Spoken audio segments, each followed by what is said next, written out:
voici de retour sur le plateau de la Grande Team pour la deuxième période de l'émission. Merci d'être aussi nombreux à nous suivre. Voilà, on travaille beaucoup pour vous faire plaisir, vous faire passer de belles soirées. Alors, continuons à passer le message.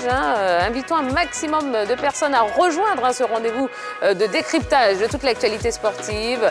Canal 203, StarTime 740, la TNT numéro 3 ou encore l'application RTI Mobile. Eh bien, voilà, aucune raison de ne pas être avec nous. Et où que vous soyez dans le monde, oui, où que vous soyez dans le monde, eh bien, vous pouvez participer à cette émission, notamment en nous laissant des commentaires via la page Facebook de la 3. Et puis pour les plus chanceux, le téléphone est également à votre disposition. Une team ce soir, eh bien, qui est composée d'Yves Boris et de Ballot. Ça va, messieurs? Tout va bien? Ça va, tout va très bien. Ah oui, on était en mode Muay Thai, là, Oui. tout de suite. Ça vous a donné envie d'y aller? Oui, de combattre un peu. On s'est imprégné de l'esprit Muay Thai. D'accord. Et ça, c'est bien. On peut organiser quelque chose là tout de suite entre vous. Mais vous connaissez déjà le résultat. Ce serait une victoire pour moi. Voilà, Ballot pourra pas tenir. comme on le dit, c'est un peu comme la France et la Suisse. La Suisse a fini par se qualifier. Ah d'accord. Mais donc qui est la France, qui est la Suisse? Ah bon, la question reste posée. D'accord. Bon, je vous le disais il y a quelques instants, dans un instant, on parlera des clubs amateurs qui haussent le ton. Et puis, France-Côte d'Ivoire et ces deux questions LGT. Alors, celle de France-Côte d'Ivoire, je vous la donne tout de suite, ce sera pour tout à l'heure. Qu'est-ce qu'il y a à l'heure? Ces cadres peuvent-ils porter les éléphants face aux Bleus? Et puis, la question LGT du prochain sujet. La plainte des clubs amateurs est-elle légitime? N'hésitez pas à nous laisser un maximum de commentaires sur la page Facebook de la 3. Et puis n'oubliez pas, une interview exclusive de Sébastien Haller. Ce sera à suivre dans quelques instants dans ce numéro de la Grande Team. Il a répondu à toutes nos questions. Voilà. Allez. Oui, c'est bon, on est prêt. Allez, on va passer au sujet suivant. Regroupés en association, les clubs amateurs et non actifs de la Fédération ivoirienne de football sont décidés à prendre une part active dans l'écosystème du football ivoirien. Leurs aspirations, leurs attentes, ils nous disent tout ce soir dans la Grande Team et ce sera juste après ceci.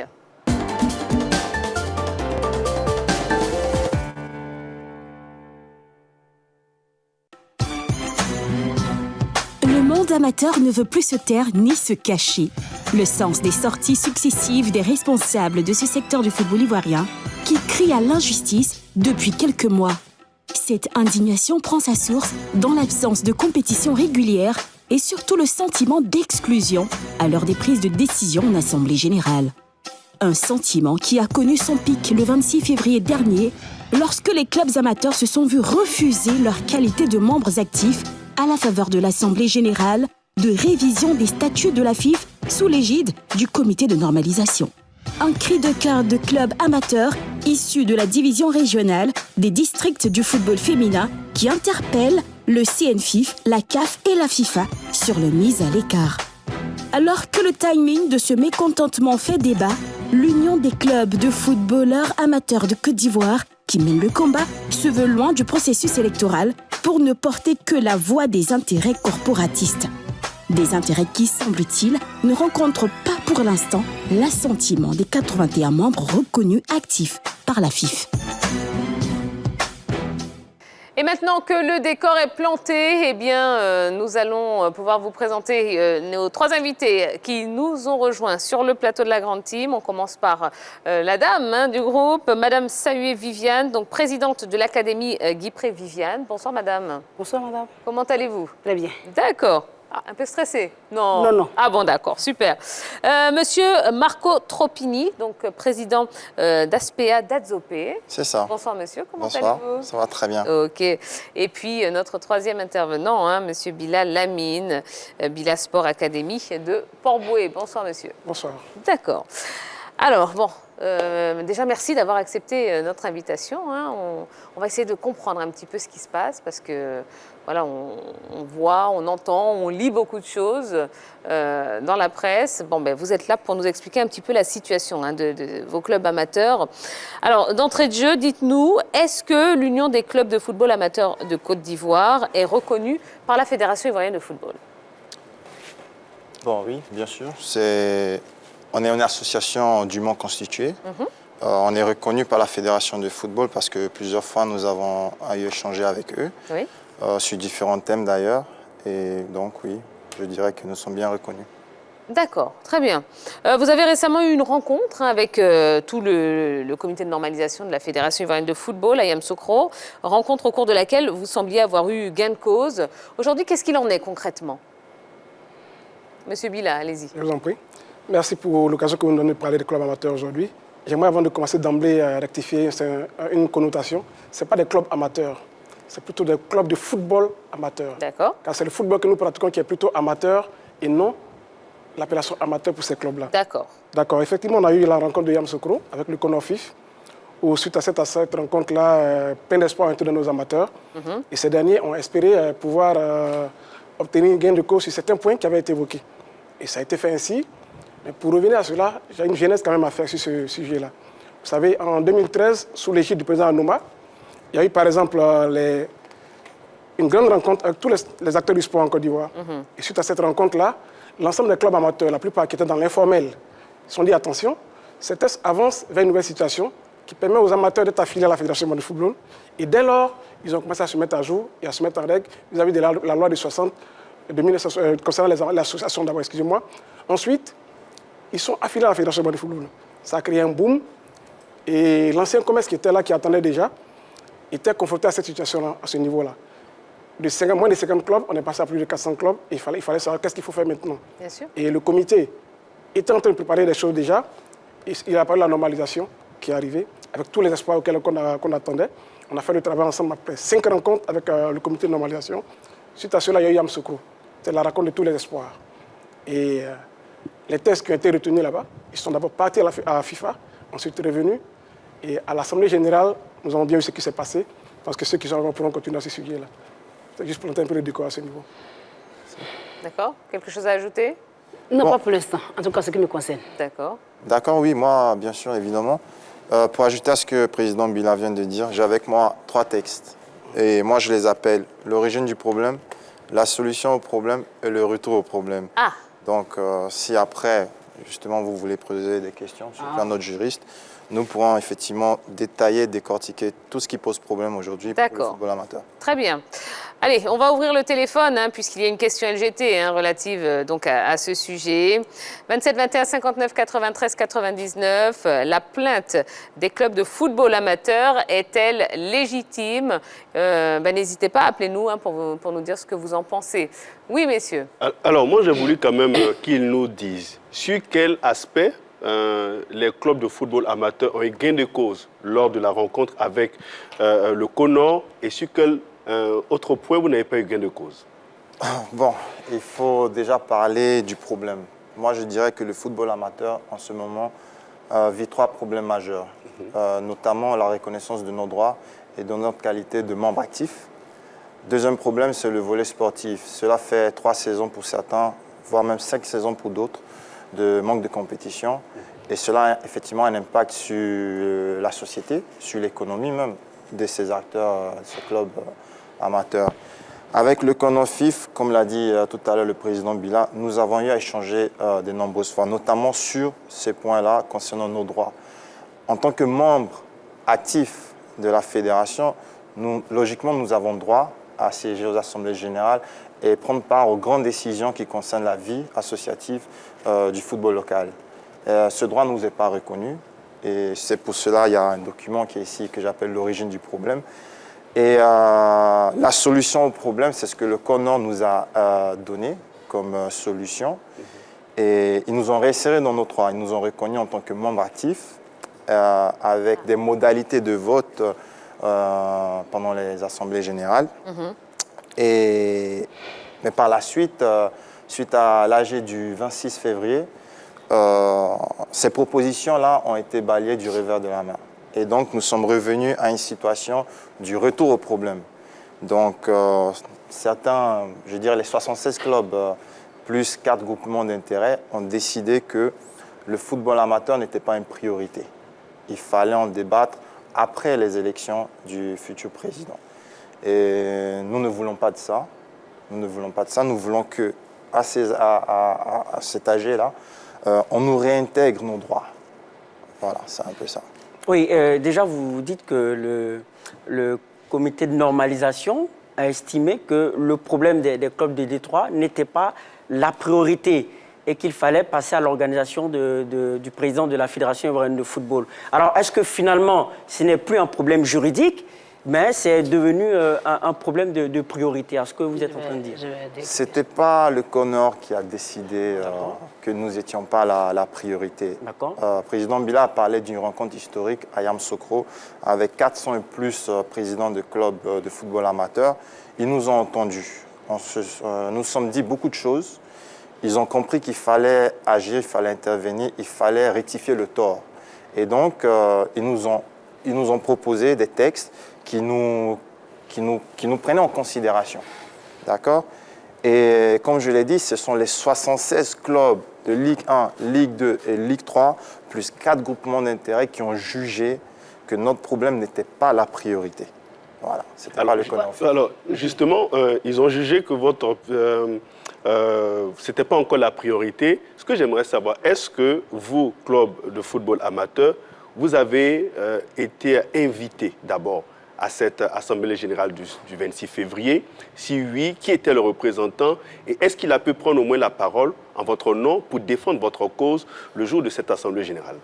Il faut savoir qu'au niveau du football amateur, nous n'avons jamais été invités.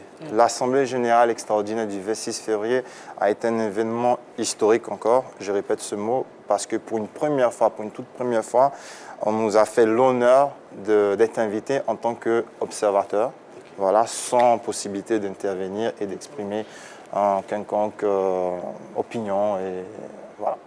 Et donc, effectivement, nous avons 2 représentants. À l'occurrence notre président Roux et le premier vice-président Dadier. Alors, vous n'avez pas pu prendre la parole, vous n'avez pas pu vous exprimer. Cependant, est-ce que vous avez au moins quelques brides de raison du refus des 76 clubs et des 4 groupements d'intérêt de vous voir participer aux différentes assises de la Fédération ivoirienne de football? Moi, je ne vais pas monopoliser la parole. Et voilà. Alors, je voudrais d'abord dire merci. On n'a pas un souci réel avec le CONOR. Les gens peuvent penser que le CONOR n'a rien fait pour les clubs amateurs. Ce n'est pas le CONOR le problème. Le problème, ce sont les clubs de première division, deuxième division et troisième division. Et vous voyez, ces textes dont on parle aujourd'hui, quand on les lit, on finit par être énervé. C'est-à-dire, on nous dit, vous êtes des membres affiliés. Et voici les conditions auxquelles il faut répondre pour être membre affilié. Nous avons, on va dire, nous sommes égaux en obligation. Bien sûr, vous cotisez. J'arrive, je vais vous expliquer. Nous sommes égaux en obligation avec toutes les catégories de clubs. La première division, la D1, qui a une subvention de 75 millions, paye 250 000 francs CFA comme engagement. Et fait des licences à 1 000 francs pour l'Ivoirien et 50 000 pour les autres. Vous comprenez?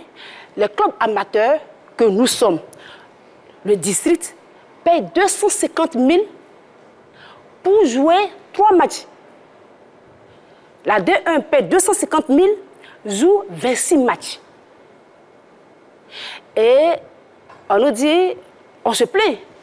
C'est pas normal. Si par le passé, des gens n'ont pas réagi, ça c'est leur problème. Et à chaque période, il y a une certaine revendication à faire. On a trouvé que c'était le temps. Et depuis 2015, on bataille. On lutte pour cela. On nous fait sortir des tests, le CONOR arrive, le CONOR dit ce n'est pas juste. Le président Martin Bleou, il dit qu'il est juriste. Ce n'est pas normal que la majorité n'ait pas droit à la parole. Et donc, il avait un thème, il dit, il faut démocratiser. Et donc, pour cela, alors, ils ont demandé qu'on ait tous droit de vote. Mais nous, à travers nos ligues. Et après, c'est les grands, les hyper grands, les premières divisions. C'est eux les grands. Et ce sont ces grands-là. Au nom de quel droit? Nous ne savons pas. Et ils disent qu'on n'a pas droit juste parce qu'ils le décident. Il n'y a pas de critères. C'est-à-dire ils écrivent même des choses et ils pensent que nous ne savons pas lire. Nous sommes nés après Félix Houphouët-Boigny. nous sommes allés à l'école. On s'est liés. Et nous disent, vous avez droit, vous êtes membre affilié au même titre que les premières divisions, deuxième, troisième division. Et maintenant, l'article 12, le nouveau article 12, nous dit, vous êtes membre affilié et il y en a qui peuvent devenir membres actifs, qui peuvent avoir le statut de membre actif. Mais ils ne nous disent même pas les conditions qu'il faut remplir pour devenir membre actif. C'est-à-dire qu'ils écrivent des choses, ils plaquent des choses comme ça. Oui. Pour eux, ils ont des analphabètes qui sont là, qui vont accepter les choses. Non, non. Dès lors que nous sommes des membres affiliés, et que les membres affiliés sont assujettis à des devoirs et à des droits, alors s'ils font, on doit aussi en avoir.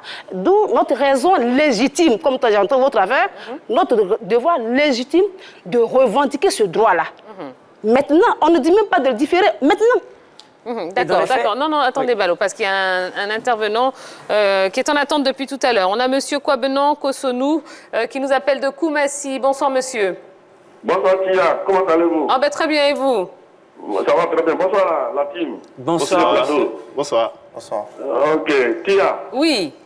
Alors... Je salue la dame qui est sur le plateau. Salut. Bonjour. Avec ces deux autres présidents. Exactement.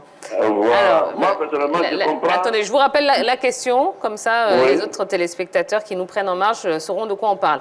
La plainte des clubs de football amateur est-elle légitime, selon vous? Mais ce que j'ai dit, avec la démonstration de la dame qui est sur le plateau, je pense qu'elle est légitime. Voilà, on n'en disconvient pas. Mais je pense qu'à leur rencontre de Yamsoukro avec le Conor, Oui. Ils ont eu gain de cause. Je crois que ce sont les représentants des ligues, je pense, qui devraient voter. Les textes sont partis à la FIFA. Et les textes sont revenus. À l'Assemblée générale, la dernière Assemblée générale, les présidents du club ont voté et ils ont écarté ces textes.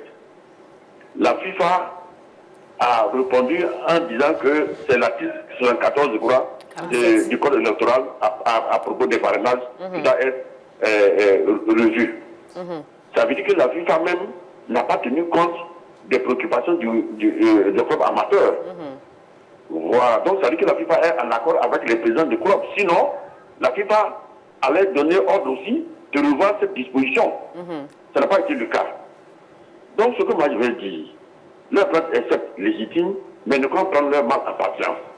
Quand le prochain président sera élu, ils vont aller en discussion avec lui et ils pourront être certainement intégrés.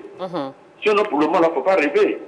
À la prochaine Assemblée générale, déjà, c'est le 5, et puis ça va être suivi des élections. Donc, il ne faut pas croire que tout de suite, là, ils peuvent avoir gain de cause. Moi, je pense, sinon leur préoccupation est légitime, mais ils n'ont qu'à attendre, après l'élection du président de la Fédération ivoirienne de football, ils vont aller sur la table de négociation et ils vont intégrer leurs préoccupations dans les textes et puis seront pris en compte la prochaine fois. D'accord. Moi, je pense qu'il ne faut pas rêver. Ok, bon, merci beaucoup. Merci, monsieur Kwabenon Kosonou.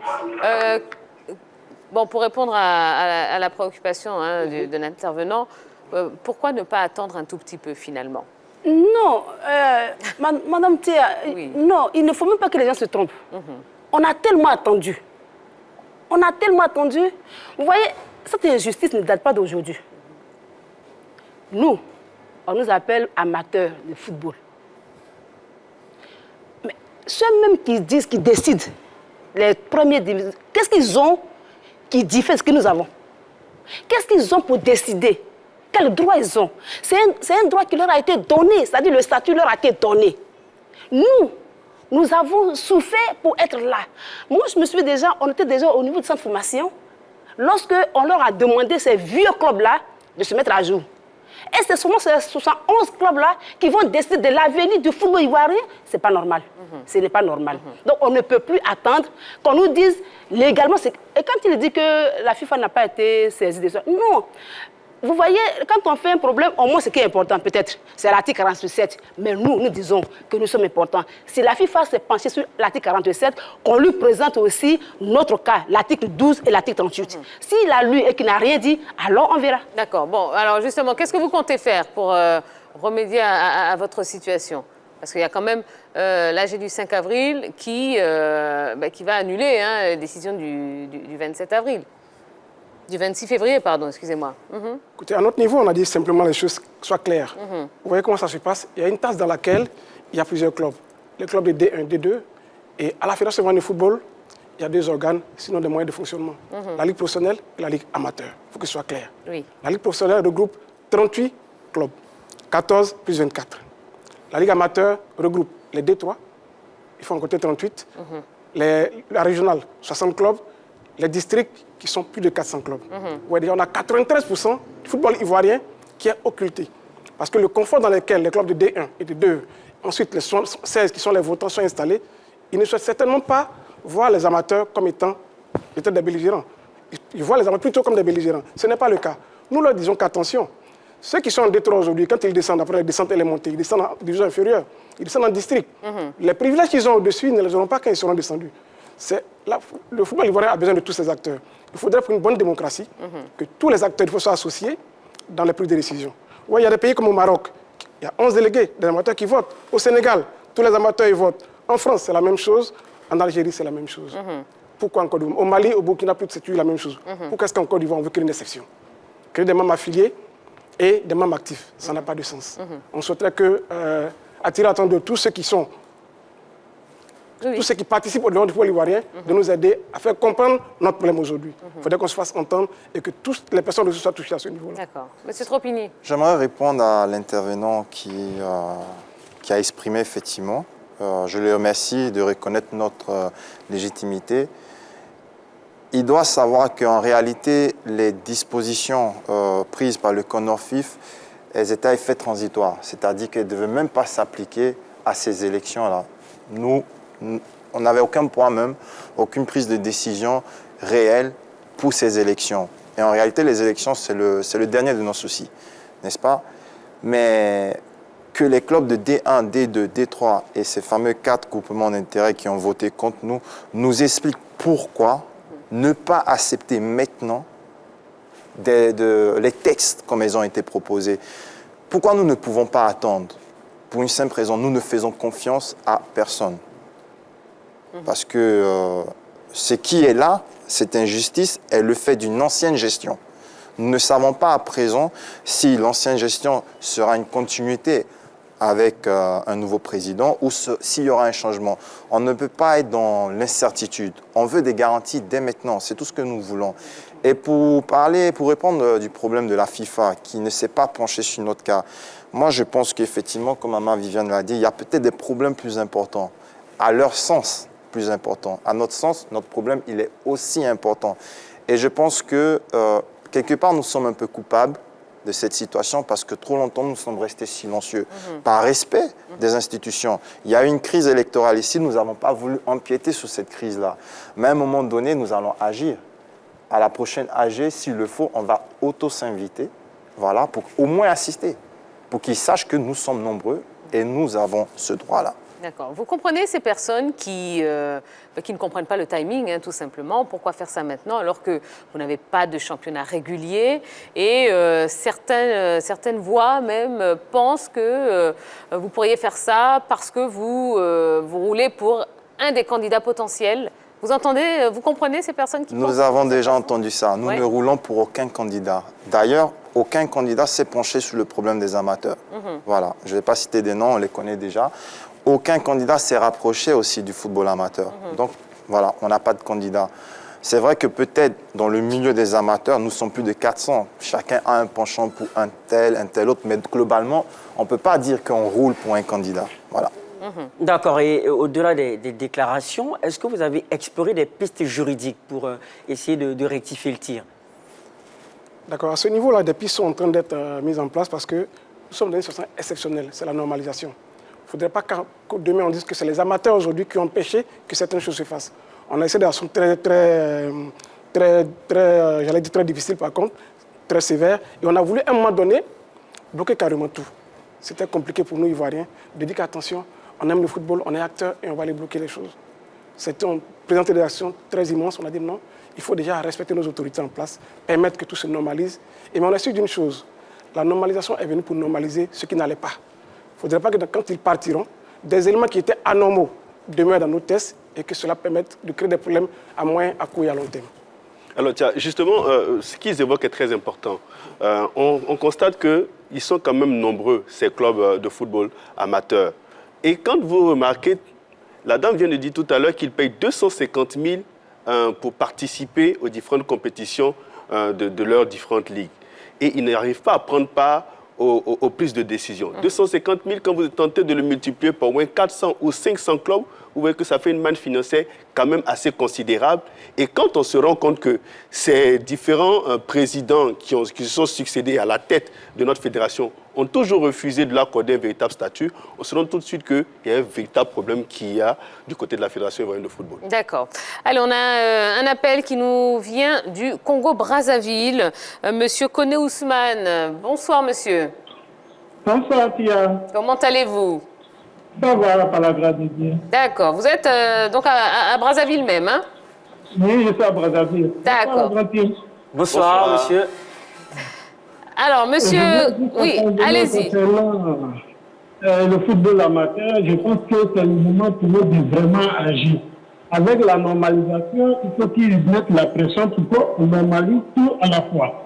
S'ils attendent, comme le monsieur disait tout à l'heure, peut-être l'ancien, il y a une continuité de l'ancien pouvoir, on ne sait jamais.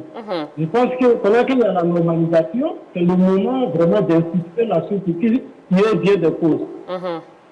Voilà, moi personnellement, donc pour vous, c'est le moment d'agir. Oui, c'est le moment, et de mettre la pression. Même s'il reste une journée, en une journée, on peut régler, mais c'est le moment de mettre la pression. Parce que quand j'écoute la dame avec les 250 000 francs, c'est énorme pour le football amateur. C'est énorme. C'est le moment de mettre la pression avec la normalisation pour qu'on normalise tout une fois, pour qu'ils viennent bien des comptes de leur situation. D'accord. Merci beaucoup, monsieur Koné, pour votre appel. Merci. Merci, vraiment, c'est difficile de vous avoir. Hein? Ah, il paraît. Mais voilà, vous avez eu de la chance ce soir. Hein? Merci. Je vais rester dans ma famille. D'accord. D'accord. Vous. Merci beaucoup. Merci infiniment. Bonne chance à vous. Bon courage du côté de Brazzaville. D'accord. Allez, il nous reste très peu de temps. Bon, vous le disiez, vous êtes plus de 400 clubs amateurs. Hein. Est-ce que vous avez envisagé l'éventualité de ne pas être entendu et de ne pas avoir gain de cause dans votre combat? Dans ces cas-là, qu'est-ce que vous comptez faire? Dans ce cas-là, nous aurons recours à des manifestations pacifiques, des sittings à la FIFA, des courriers à la FIFA que nous avons déjà envoyés pour qu'on puisse nous faire entendre. Et j'aimerais ajouter un petit élément qui échappe peut-être au plus. Le football amateur n'est pas subventionné de la régionale au district et plus bas. C'est-à-dire que nous assumons nous-mêmes nos propres dépenses. Et donc pour l'instant, on ne comprend même pas pourquoi on ne pourrait pas voter, d'autant plus qu'on ne pèse pas économiquement sur la FIFA. Et j'aimerais rectifier quelque chose que Maman Viviane a dit. C'est 50 000 francs d'engagement. Mais nous, les 200 000 supplémentaires, c'est un droit de participation au championnat, sous prétexte que la FIFA n'a pas les moyens d'organiser nos championnats. Donc vraiment, c'est ridicule à la fin. D'accord. Allez, dernière question. Monsieur Laurent Conan-Kouakou, président de Kimi FC, de Mbayakro, potentiel candidat, porte la voix des clubs amateurs. Est-ce que vous portez sa candidature, vous, déjà? On le soutient. Ouais, vous le soutenez? Oui, et on le soutient et on doit le soutenir. D'accord. Il connaît les problèmes. Oui. Vous êtes informé de ses ambitions ou pas? Oui. On les vit. Ouais. Ce qu'il vit, c'est ce que nous vivons. Donc, on est mieux placé pour le comprendre. Donc, c'est pour cela que, pour moi, j'ai trouvé ça un peu ridicule quand on dit qu'on roule pour quelqu'un. C'est-à-dire parmi les grands qui sont là. Ouais. Personne ne nous considère. Pour qui est-ce qu'on allait rouler? On ne peut rouler qu'entre nous. Ouais. Voilà, c'est tout. D'accord. Bon, allez, le mot de la fin, c'est pour qui? C'est pour lequel d'entre vous? Madame. Bon, mais on va dire merci à la 3. Oui. Merci à vous, madame. Merci aussi. Nous sommes venus ici et nous croyons que Dieu aussi a entendu nos cris pour que vous portiez notre message.